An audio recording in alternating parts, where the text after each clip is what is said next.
Challenging হলেও একই দিনে করতে হবে নির্বাচন ও গণভোট। আলাদাভাবে করলে জটিলতা তৈরির শঙ্কা। ভোটার তালিকা তৈরিতে নির্বাচন পর্যন্ত এনআইডি সংশোধন বন্ধ। রাজনীতির পকেটে ঢুকে ফ্যাসিবাদ রক্ষা করেছিল গণমাধ্যম, বলছে বিএনপি। বাংলাদেশের পক্ষে সংবাদ করার তাগিদ জামায়াতের। কলুষতা দূর করার আহ্বান এনসিপির। দফায় দফায় ভূমিকম্পে নড়েচড়ে বসেছে সরকার। প্রধান উপদেষ্টার নেতৃত্বে উচ্চ পর্যায়ের বৈঠক, অংশ নেন বিশেষজ্ঞরাও। রাষ্ট্রের সক্ষমতা ও ঝুঁকি মোকাবিলা নিয়ে আলোচনা।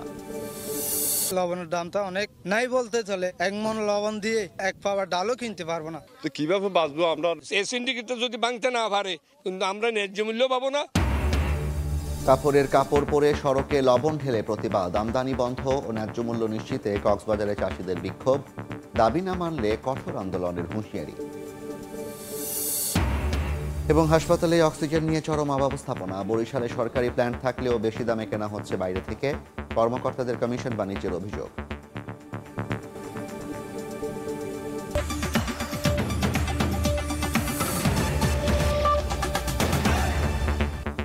জনপদে সময়ের সঙ্গে আছি আমি জাফর সাদিক।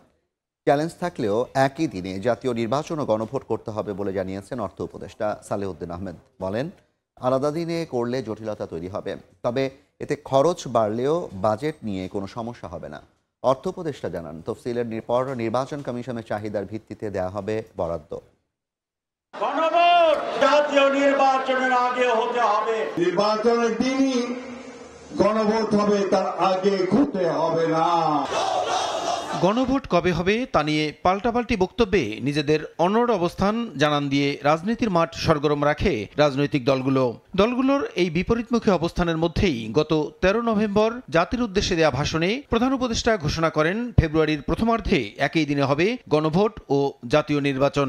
আমরা সকল বিষয় বিবেচনা করে সিদ্ধান্ত নিয়েছি যে আগামী জাতীয় সংসদ নির্বাচনের দিনেই গণভোটের আয়োজন করা হবে। এমন ঘোষণার পরও কাটেনি মতানৈক্য। সোমবার সচিবালয়ে ক্রয় সংক্রান্ত উপদেষ্টা পরিষদ কমিটির বৈঠক শেষে ব্রিফিংয়ে অর্থ উপদেষ্টা বলেন, চ্যালেঞ্জিং হলেও একই দিনে জাতীয় নির্বাচন ও গণভোট করাই ভালো।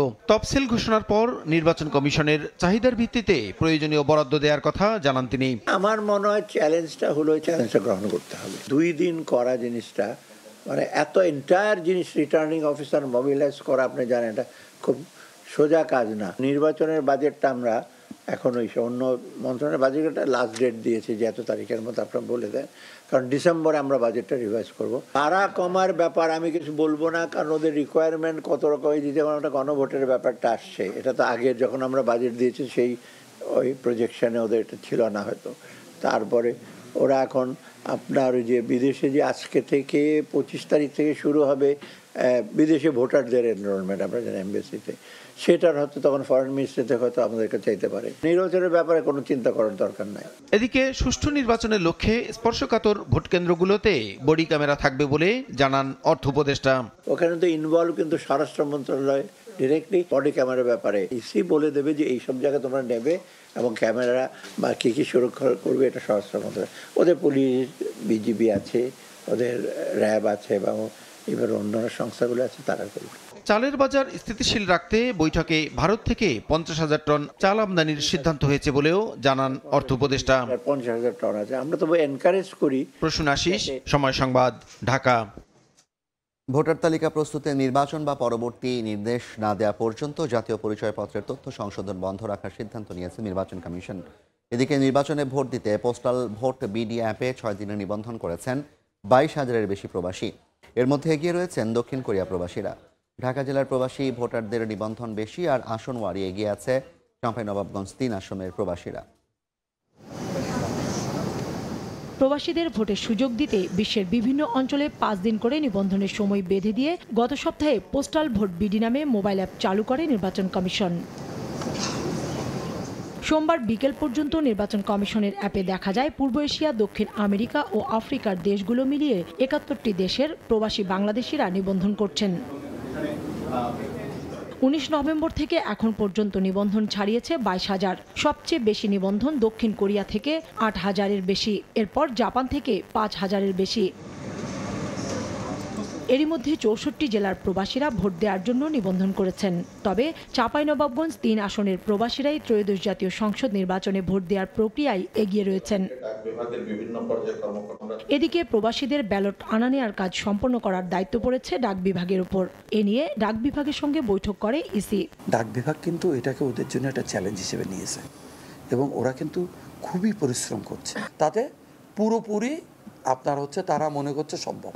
এছাড়া আসন্ন জাতীয় নির্বাচন সামনে রেখে জাতীয় পরিচয়পত্রের ঠিকানা পরিবর্তন সহ অন্যান্য তথ্য সংশোধন অনির্দিষ্টকালের জন্য বন্ধ রাখার সিদ্ধান্ত নিয়েছে নির্বাচন কমিশন। সোমবার বিকেল থেকে নির্বাচন পর্যন্ত বা পরবর্তী নির্দেশ না দেওয়া পর্যন্ত কার্যক্রম বন্ধ থাকবে বলে জানিয়েছেন জাতীয় পরিচয়পত্র অনুবিভাগের মহাপরিচালক। কমিশনের সিদ্ধান্ত যে মাইগ্রেশন এখন আর অ্যালাউ করা হবে না। এনআইডি করার জন্য যারা আসবে বা ভোটার হওয়ার জন্য যারা আসবে, এটা কিন্তু চলমান থাকবে। ভোটার তালিকা চূড়ান্ত করার জন্যই আমাদের এই কাজটুকু করতে হচ্ছে।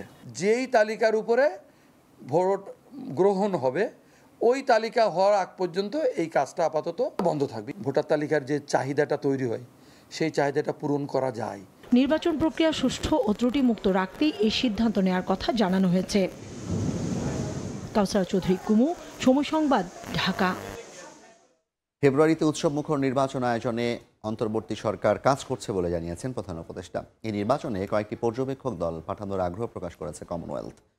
দুপুরে রাষ্ট্রীয় অতিথি ভবন যমুনায় প্রধান উপদেষ্টা ডক্টর মোহাম্মদ ইউনূসের সঙ্গে সাক্ষাৎকালে এই কথা জানান সংস্থাটির মহাসচিব শার্লি আরকর বরচয়ের। এ সময় জাতীয় নির্বাচনে সর্বাত্মক সহযোগিতার আশ্বাস দেন তিনি। প্রধান উপদেষ্টা জানান, ফেব্রুয়ারিতে উৎসবমুখর ও শান্তিপূর্ণ নির্বাচন করতে কাজ করছে অন্তর্বর্তী সরকার।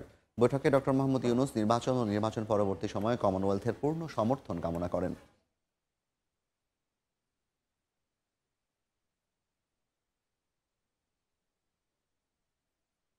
একটি গোষ্ঠীর ভিন্ন ভিন্ন বক্তব্যের কারণে ফেব্রুয়ারিতে নির্বাচন নিয়ে সংশয় বাড়ছে বলে মন্তব্য করেছেন বিএনপির স্থায়ী কমিটির সদস্য গয়েশ্বরচন্দ্র রায়। দুপুরে রাজধানীর উত্তরায় রাষ্ট্র কাঠামো মেরামতে 31 দফা বাস্তবায়নের আলোকে রাষ্ট্র গঠনে চিন্তাশীল তারুণ্যের ভাবনা শীর্ষক আলোচনা সভায় এ মন্তব্য করেন তিনি। স্বাধীনতা বিরোধীরা কখনো চ্যালেঞ্জ করছে, কখনো বৃদ্ধাঙ্গুলি দেখাচ্ছে। এই সাহস তারা কোথায় পাচ্ছে, এমন প্রশ্ন তোলেন গয়েশ্বরচন্দ্র রায়। বলেন, দেশ বিরোধীদের কথা শোনার জন্য মুক্তিযোদ্ধা জিয়াউর রহমানের দলের কেউ বেঁচে নেই। শহীদ পরিবারের প্রতি আমাদের সহানুভূতি ছিল, থাকবে। নির্বাচনটা যে হবে, আমি কতটুকু আশাবাদী। আমার সংশয়টা এইটুকু যে নির্বাচন নিয়ে একটি অংশ এক এক সময় এক একটি কথা বলে, কখনো কখনো চ্যালেঞ্জ করে, কখনো কখনো বিদ্যাঙ্গুলি দেখায়। এই শক্তিটা বাইরে যারা মূল বেসিক বাংলাদেশের স্বাধীনতায় যুদ্ধে বিরোধিতা করছে, তাদের সবক শোনার জন্য কি আমরা এখনো বেঁচে আছি না?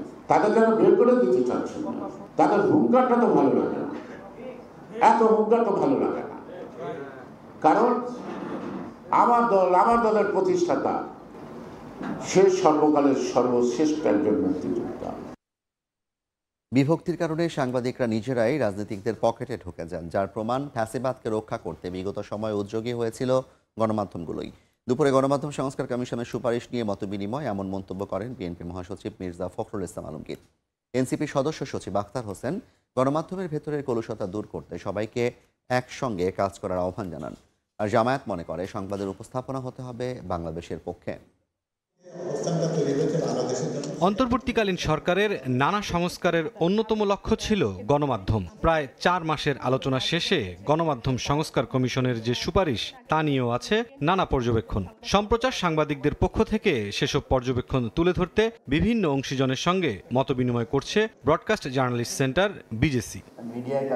মতবিনিময়ে বিগত সময়ে গণমাধ্যমের পক্ষপাতমূলক অবস্থানের সমালোচনাও করেন রাজনীতিকরা। টেলিভিশনের মালিকানা আর বাড়ানো উচিত হবে না। গণমাধ্যমের এটা ঠিক যে কাজের পরিবেশটা কোনো সরকারই দেয় নাই। তারা তাকে ছেড়ে কথা বলছে না, সবসময়ের জন্য লড়াই করছে।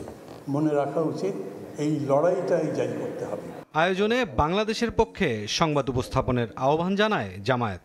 বাংলাদেশের একজন সাধারণ মানুষ হিসাবে আমার সংবাদ মাধ্যমের কাছে অনুরোধ থাকবে, আমাদের উপস্থাপনাটা যেন অ্যাকোমোডেট হয়, আমাদের উপস্থাপনাটা যেন নিরপেক্ষ না হয়ে বাংলাদেশের পক্ষে হয়, জনগণের পক্ষে হয়। আলোচনায় গণমাধ্যম কার্যালয়ের ভেতরের রাজনৈতিক প্রভাব দূর করার উপর জোর দেন এনসিপির সদস্য সচিব। কিভাবে বাংলাদেশের রাজনৈতিক পরিমণ্ডলে যে কলুষতা, সেখান থেকে আমরা নিজেদেরকে বের করতে পারি এবং সাংবাদিকতার ভিতরগত যে কলুষতা, সাংবাদিকতার ভিতরগত যে রাজনীতি সেটাকে আমরা কিভাবে ঠিক করতে পারি, সেজন্য আমাদের সকলকে মিলে একটা সমন্বিত পদক্ষেপের মধ্য দিয়ে আমাদেরকে যেতে হবে। মতবিনিময়ে বিএনপি মহাসচিব অভিযোগ করেন, বিগত সময়ে নিজেরা উদ্যোগী হয়ে ফ্যাসিজমকে রক্ষা করেছিল গণমাধ্যমগুলো।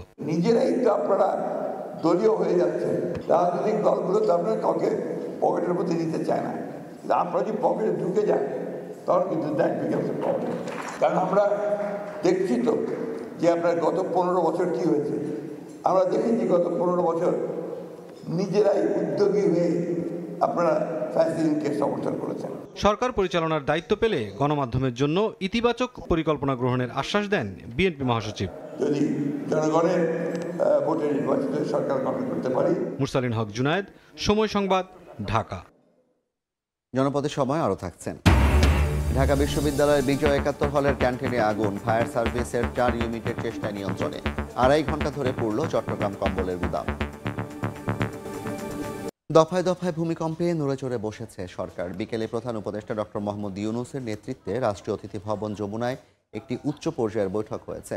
এতে অন্যান্য উপদেষ্টাদের পাশাপাশি অংশ নেন বিশেষজ্ঞরাও।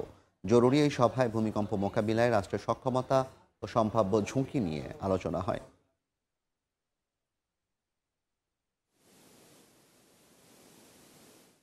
বাংলাদেশের সাম্প্রতিক ভূমিকম্পে আরও শক্তি সঞ্চিত হয়েছে কম্পনপ্রবণ এলাকায়। এ অবস্থায় আগাম প্রস্তুতি নেওয়ার উপর জোর দিয়েছেন বিশেষজ্ঞ।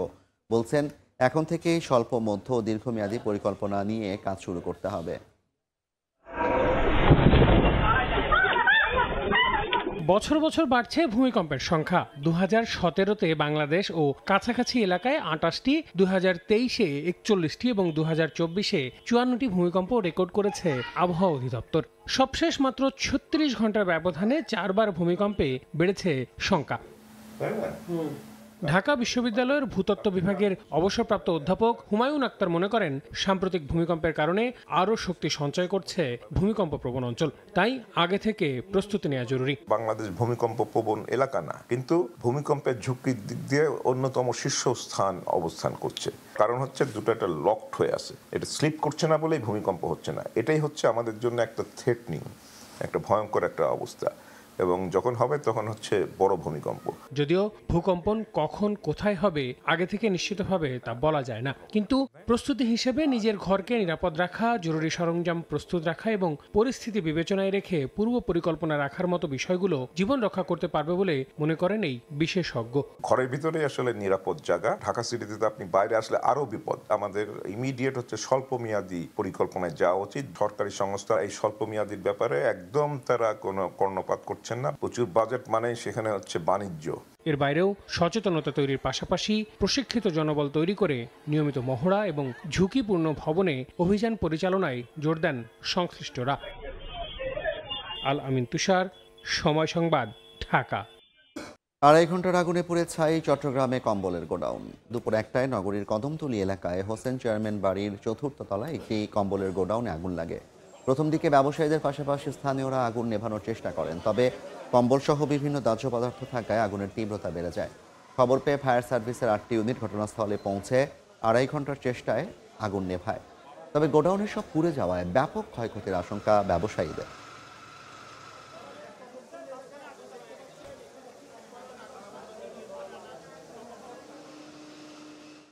এদিকে ঢাকা বিশ্ববিদ্যালয়ের বিজয় 71 হলের ক্যান্টিনের আগুন নিয়ন্ত্রণে আনলো ফায়ার সার্ভিস। সন্ধ্যা 6টার কিছু পরে আগুন লাগার খবর পেয়ে ঘটনাস্থলে যায় ফায়ার সার্ভিসের 4টি ইউনিট। কিছুক্ষণের মধ্যে আগুন নিয়ন্ত্রণে আনে দমকল কর্মীরা। হলের ক্যান্টিন থেকে আগুনের সূত্রপাত বলে জানা গেছে। লবণ আমদানি বন্ধ, ন্যায্য মূল্য নিশ্চিত করা সহ কয়েক দফা দাবিতে কক্সবাজারে বিক্ষোভ করেছেন চাষিরা। এই সময় কেউ কেউ কাফনের কাপড় পরে সড়কে লবণ ঢেলে প্রতিবাদ জানান। দাবি না মানলে আগামীতে কঠোর আন্দোলনের হুঁশিয়ারি দেন চাষিরা। লবণের ন্যায্য দাম পাওয়া সহ নানা দাবিতে ফুঁসে উঠেছে কক্সবাজারের চাষিরা। সোমবার সকালে দ্বীপ উপজেলা কুতুবদিয়ায় মিছিল করে জড়ো হন লবণ চাষিরা। এদের মধ্যে অনেকেই কাফনের কাপড় পরে যোগ দেন। পরে সড়কে লবণ ঢেলে প্রতিবাদ জানান। ন্যায্য মূল্য প্রদান সহ লবণ আমদানি না করার দাবি তাদের। চাষিদের অভিযোগ, প্রতি মণ লবণে 100 টাকা কমে এখন বিক্রি হচ্ছে 120 থেকে 140 টাকায়। লবণ আমদানির সিদ্ধান্ত এবং মিল মালিকদের চক্রান্তে মাঠ পর্যায়ে লবণের এমন দরপতন। লবণ ওঠার সাথে সাথে লবণের দামটা অনেক নাই বলতে চলে। 1 মণ লবণ দিয়ে 1 পাওয়া ডালও কিনতে পারবো না। লবণের দরে আরো অবনতি, তো কিভাবে বাঁচবো আমরা? মাঠ পর্যায়ে ন্যায্য মূল্য নিশ্চিত না করলে দেশে লবণ শিল্প ধসের মুখে পড়বে বলে দাবি স্থানীয় জনপ্রতিনিধি। লবণ ব্যবসায়ীদের মধ্যে যে একটা সিন্ডিকেট আছে, এই সিন্ডিকেটটা ভাঙতে হবে, এই সিন্ডিকেটটা ভাঙতে হবে, এটাই আমার অনুরোধ। এই সিন্ডিকেটটা যদি ভাঙতে না পারে, কিন্তু আমরা ন্যায্য মূল্য পাবো না, লবণ শিল্প ধ্বংস হয়ে যাবে। কক্সবাজারে ৬৯,০০০ একর জমিতে লবণ চাষ করেন প্রায় ৪১,০০০ চাষি, কিন্তু চলতি মৌসুমে লবণের ন্যায্য মূল্য নিশ্চিত না হওয়ায় এখনো মাঠে নামেননি প্রায় ৩০,০০০-এর বেশি লবণ চাষি। সময় সংবাদ, কক্সবাজার। মানুষের শরীরে প্রতি মুহূর্তে প্রয়োজন অক্সিজেন। একটু ঘাটতি মানেই শ্বাসকষ্ট, আর গুরুতর ঘাটতি মানেই জীবন সংকট। তাই হাসপাতালের চিকিৎসা ব্যবস্থায় অক্সিজেনকে ধরা হয় লাইফ সাপোর্টের প্রথম ধাপ। অথচ জীবন রক্ষাকারী অক্সিজেন নিয়েই বরিশালে চরম অব্যবস্থাপনা, অনিয়ম আর টাকার খেলা। সরকারি প্ল্যান্ট বসিয়ে রেখে বেসরকারি খাত থেকে অক্সিজেন কিনে লুটপাটের অভিযোগ উঠেছে। চুক্তির ওপর দোষারোপ সিভিল সার্জনের। সুমন হাসান ও সুজয় দাসের তোলা ছবিতে অপূর্ব রিপোর্ট।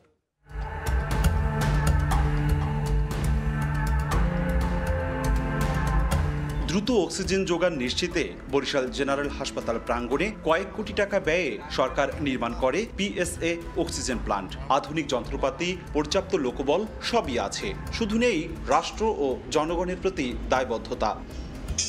২৪ ঘন্টায় ১৪,৪০,০০০ লিটার অক্সিজেন উৎপাদনে সক্ষম প্লান্টে, যা দিয়ে জেলার সব সরকারি হাসপাতালের চাহিদা মেটানো সম্ভব। কিন্তু বাস্তবে উৎপাদন হয় দৈনিক মাত্র ৫,০০০ লিটার। কিন্তু কেন? এই হসপিটালে যতটুকু প্রয়োজন ততটুকুই আমরা করি। সার্বক্ষণিক কাজ করতে সক্ষম আছি, কিন্তু আমাদের হসপিটাল অথরিটির পারমিশন নাই দেখে আমরা সার্বক্ষণিক উৎপাদন করতে পারতেছি না। ২০২৪ সালে ২২টি জেলার ২৯টি স্থানে সরকারিভাবে এই প্লান্ট স্থাপন করা হয়।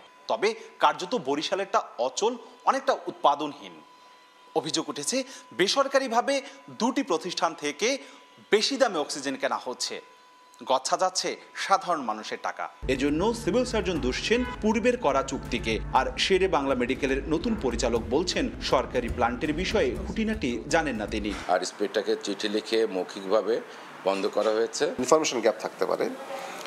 আর আমার প্রতি বছরে ১ কোটির আশেপাশে এরকম আমার অক্সিজেন খরচ হয়। নথিপত্র পর্যালোচনা করে দেখা যায় ২০২৪-২৫ অর্থ বছরে শের-ই বাংলা মেডিকেল কলেজ হাসপাতাল অক্সিজেন কিনেছে ১ কোটি টাকার। জেলার ৯ উপজেলা স্বাস্থ্য কমপ্লেক্স এর পেছনে খরচ করেছে ১৫ লাখ টাকার বেশি।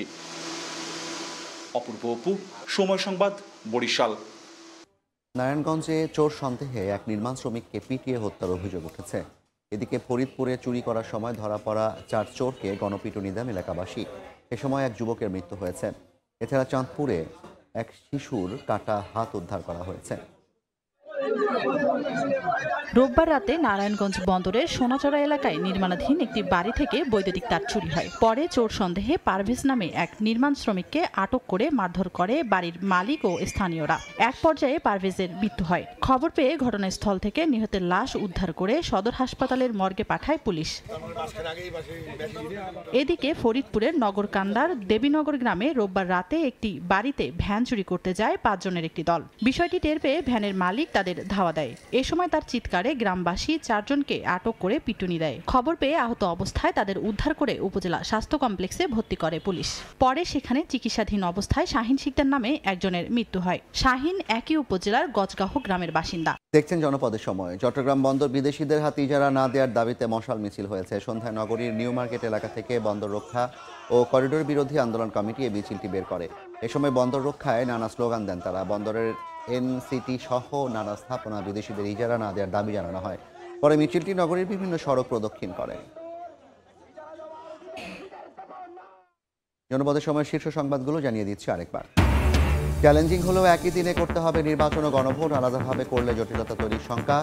ভোটার তালিকা তৈরিতে নির্বাচন পর্যন্ত এনআইডি সংশোধন বন্ধ। রাজনীতির পকেটে ঢুকে ফ্যাসিবাদ রক্ষা করেছিল গণমাধ্যম, বলছে বিএনপি। বাংলাদেশের পক্ষে সংবাদ করার তাগিদ জামায়াতের। কলুষতা দূর করার আহ্বান এনসিপির। এবং দফায় দফায় ভূমিকম্পে নড়ে চড়ে বসেছে সরকার। প্রধান উপদেষ্টার নেতৃত্বে উচ্চ পর্যায়ের বৈঠক, অংশ নেন বিশেষজ্ঞরাও। রাষ্ট্রের সক্ষমতা ও ঝুঁকি মোকাবিলা নিয়ে আলোচনা।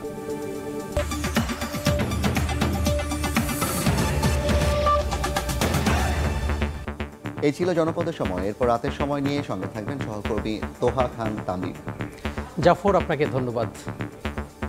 রাতের সময় নিয়ে আসছি কিছুক্ষণ পর, সঙ্গে থাকুন সময়ের।